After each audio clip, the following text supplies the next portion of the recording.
crois qu'il y a une bête sauvage pas loin. Allons l'observer.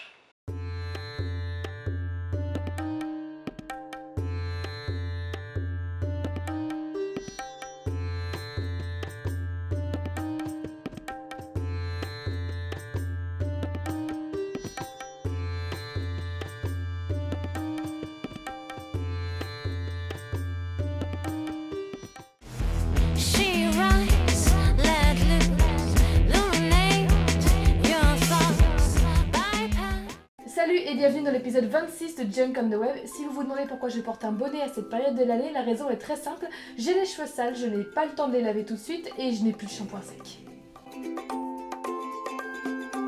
Cette semaine, je vais vous parler d'une chanteuse que j'aimais vraiment beaucoup quand j'étais adolescente, Avril Lavigne.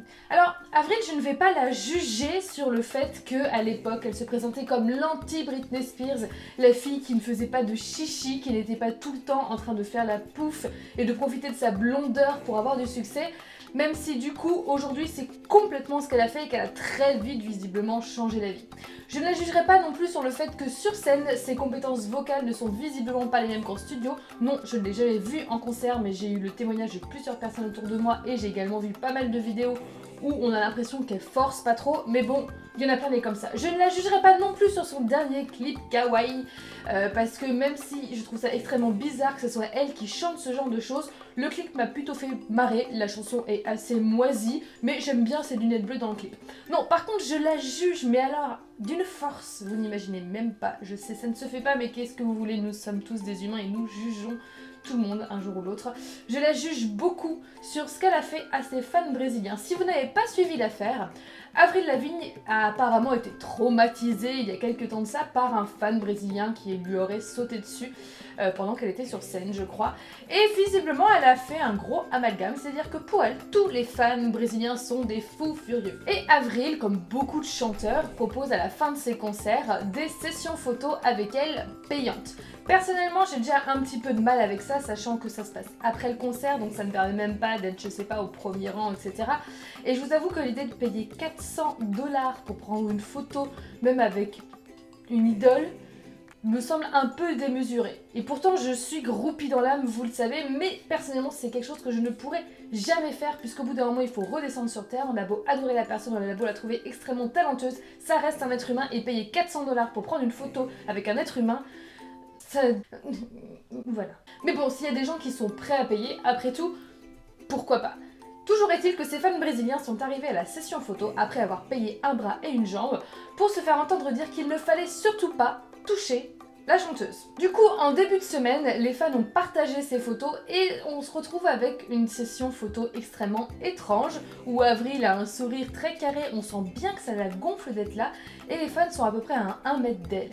C'est complètement ridicule. Alors déjà, premièrement, je juge le fait qu'elle fasse un amalgame entre un fan brésilien et tout l'ensemble des fans du même pays. Je veux dire, il faut quand même être très fermé d'esprit pour penser que c'est une question d'origine que d'être un fou furieux. Deuxièmement, 400 $, c'est une somme qui est énorme déjà pour nous ou aux États-Unis. Donc au Brésil, où le niveau de vie est en plus encore moins élevé, j'ose même pas imaginer ce que ça a coûté à ces gens pour pouvoir prendre une photo étrange. Moi, je sais que personnellement, mais si un truc comme ça m'arrivait, mais j'en serais malade, je pense, réellement malade. Troisièmement, si elle n'a pas envie de faire des photos avec ses fans, ok, qu'elle ne fasse pas de session photo. Là, le truc, c'est qu'on sent l'appât du gars. Alors forcément, à 400 $ la photo, je peux comprendre que ça l'intéresse.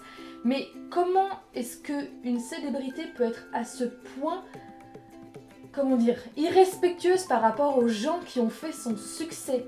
J'ai toujours un peu de mal avec les stars qui considèrent leurs fans comme juste du gagne-pain. Ils ont une espèce de mépris comme ça pour leurs fans, ça me dégoûte un peu. Mais quand même, à ce point-là, de façon si évidente, comme on dit chez moi, celle-là, elle a pas mal au cul. Quatrième raison de la juger, certaines personnes pourraient penser que c'est parce qu'elle est très célèbre, elle fait un peu sa diva, comme peuvent le faire d'autres célébrités.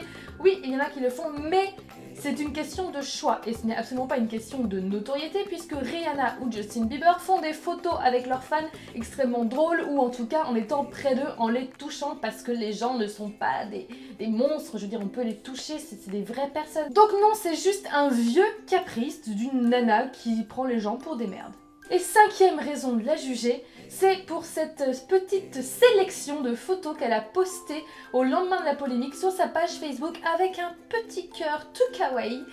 Je pense qu'elle a extrêmement bien sélectionné, mais sauf que là, ça fait vraiment foutage de gueule. Il n'y a qu'à lire les commentaires pour voir que ça n'a fait qu'attiser la colère de ses fans. Première image de la semaine, c'est elle. Elle, c'est Conchita Wurst, la candidate autrichienne au concours de l'Eurovision. Et comme vous pouvez le remarquer, c'est une femme à barbe. Donc oui, c'est une candidate travestie qui est un homme à l'origine, mais qui se sent beaucoup mieux dans le corps d'une femme et qui a tout de même décidé de garder sa pilosité faciale. C'est une personne que j'admire pas mal, pas juste par principe, parce que je suis plutôt ouverte d'esprit par rapport à ça et que je vais me donner un genre, mais parce que réellement, elle assume complètement la dualité de sa personnalité et je trouve ça remarquable. Mais alors évidemment, vous vous doutez bien qu'une candidate comme ça dans un concours comme l'Eurovision, qui en France a certes un côté un peu ringard mais qui dans beaucoup d'autres pays d'Europe est un concours d'une grande importance, ça ne passe pas inaperçu. Alors en Autriche, évidemment, il y a des pétitions contre elle sur Facebook, etc. Enfin bon, il y a visiblement des gens qui n'ont rien d'autre à faire. Mais ce qui m'agace un petit peu, c'est que la Biélorussie et la Russie s'en mêlent parce qu'ils considèrent que c'est une propagande de l'homosexualité et qu'ils ne sont pas d'accord pour que leur candidate soit sur la même scène que ce monstre. Putain, mais les gars, déjà que vous nous faites bien suer en ce moment avec la Crimée, etc. et que on voit bien déjà qu'à la base vous avez un esprit à peu près comme ça. Mais si vous en plus vous vous immiscez dans le monde artistique, mais foutez-nous la paix. Deuxième image de la semaine, c'est cette vidéo d'un tatouage en slow motion. Personnellement, je trouve ça assez fascinant de voir comment ça fonctionne et j'admire encore plus les tatoueurs du travail qu'ils font parce que j'ai toujours l'impression que ça laisse une grosse traînée noire et j'arrive pas à comprendre comment est-ce qu'ils voient où est la ligne du coup. En tout cas, je trouve ça plutôt rassurant de voir comment est-ce que ça se fait exactement quand l'aiguille rentre dans la peau. Alors, je pense que des gens qui à la base ont peur des tatouages ou n'aiment pas le tatouage en seront d'autant plus effrayés. Ça dépend de quel côté on se situe. En tout cas, je trouve ça super intéressant. Je vous conseille vivement de regarder cette petite vidéo. Troisième image de la semaine, on le sait, sur les réseaux sociaux, il n'y a pas que des gens qui ont inventé l'eau chaude, il y a même énormément de gens qui ont un humour, on va dire, relativement limité, ou qui du moins ne se rendent absolument pas compte de la portée que peuvent avoir leurs paroles. Il n'y a qu'à regarder par exemple sur Twitter les hashtags qui sont dans les tendances pour se rendre compte qu'il y a énormément d'homophobie, de xénophobie ou de trucs dans le genre. Et pour le 8 mai, nous avons encore eu un bel exemple avec ce superbe hashtag qui a été dans le top des tendances France pendant à peu près toute la journée.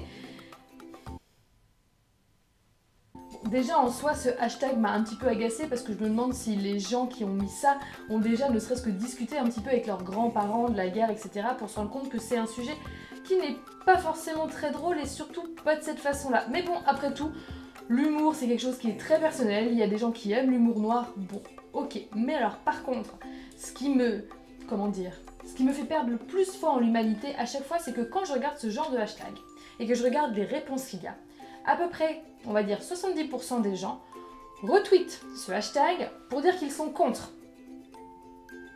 Alors pour moi, c'est un petit peu l'équivalent d'une personne qui voudrait qu'on boycotte une marque par exemple parce qu'elle fait des tests sur les animaux et qui achetait tout plein de produits de cette marque pour dire regardez cette marque là, avec tous ces produits que j'ai achetés, cette marque là, faut pas l'acheter surtout, ce qu'ils font c'est pas bien. Non mais bon sang de bordel, réfléchissez, je sais bien que sur Twitter le but c'est pas forcément d'être toujours le plus intelligent, enfin il y a quand même des limites quoi. Cette semaine, je vais vous conseiller une marque de bijoux de créatrice. Alors je suis désolée les garçons, vous allez peut-être vous dire que ça ne vous intéresse pas du tout. Je vous conseille quand même de regarder parce que si vous avez une copine, ça peut servir. Quoi qu'il en soit, je vous présente Mumpish. Mumpish, ce sont 3 filles de Toulouse, Cindy et Clémence, qui sont créatrices et Victoria qui s'occupe de la communication. Elles ont un univers super frais, elles font des bijoux extrêmement sympathiques et jolis et mignons et féminins et originaux.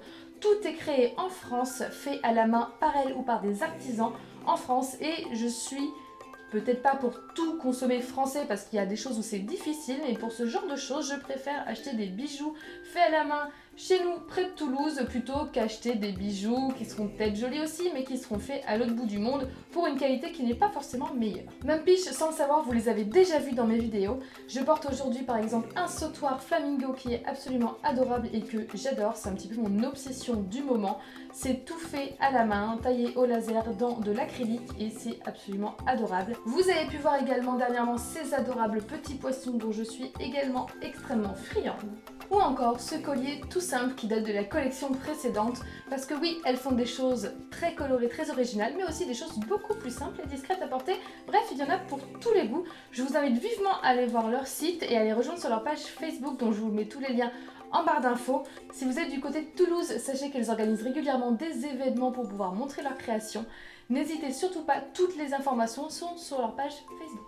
C'est terminé pour l'épisode d'aujourd'hui, j'espère que ça vous aura plu. Si c'est le cas, n'hésitez pas à vous abonner et à partager auprès de vos amis. Je sais que j'ai eu pas mal de nouveaux abonnés cette semaine parce qu'apparemment mes vidéos passent en publicité avant d'autres vidéos YouTube, donc c'est très cool et bienvenue à tous les nouveaux. Si tout va bien, à la fin de la semaine, vous aurez droit à l'épisode numéro 2 de Junk Test. En attendant, si vous voulez me retrouver sur Facebook pour voir tout ce que j'y partage dans la semaine, que ce soit des images ou les previews des futures vidéos ou les questions que je peux vous poser, ça se passe ici. Vous avez également le lien en barre d'infos. Si vous préférez me rejoindre sur Twitter, c'est possible, c'est sur @junkandmood.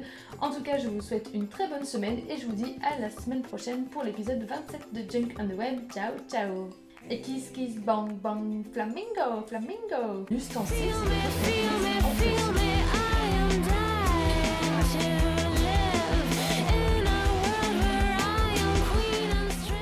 elle, c'est Conchita Wurst, c'est la candidate australienne. Elle, c'est Conchita Wurst, c'est la candidate australienne. Ah, autrichienne, putain!